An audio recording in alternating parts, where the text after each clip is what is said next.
ठीक है, चले सीधा शुरू करते हैं। ब्रेक।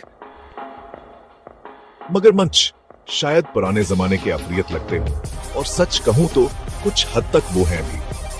आज मैं दुनिया की 5 सबसे खतरनाक मगरमच्छ की नस्लों को गिनने वाला हूं। मेरा यकीन करें, आप इन दीव हैकल मगरमच्छों के सामने नहीं आना चाहेंगे।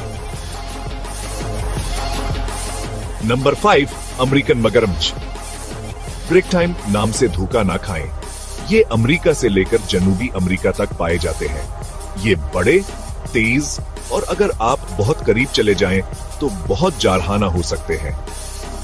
बिल्कुल भी दोस्ताना पड़ोसी नहीं। नंबर 4, ओरिनाको मगरमच्छ। नायाब और बहुत बड़े ये मगरमच्छ जनूबी अमेरिका में रहते हैं।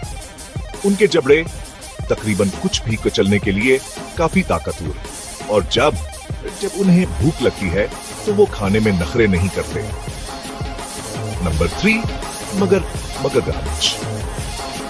हाँ, बरसगीर पाक व हिंद में पाए जाने वाले मगरमच्छ चालाक होते हैं और कम गहरे पानियों में छुपकर रहना पसंद करते हैं। ब्रेक टाइम बगैर किसी वार्निंग के हमला करने के लिए जाने जाते हैं। तो अगली बार जब आप इनके इलाके में हों तो बहुत ज्यादा मुहतात रहें।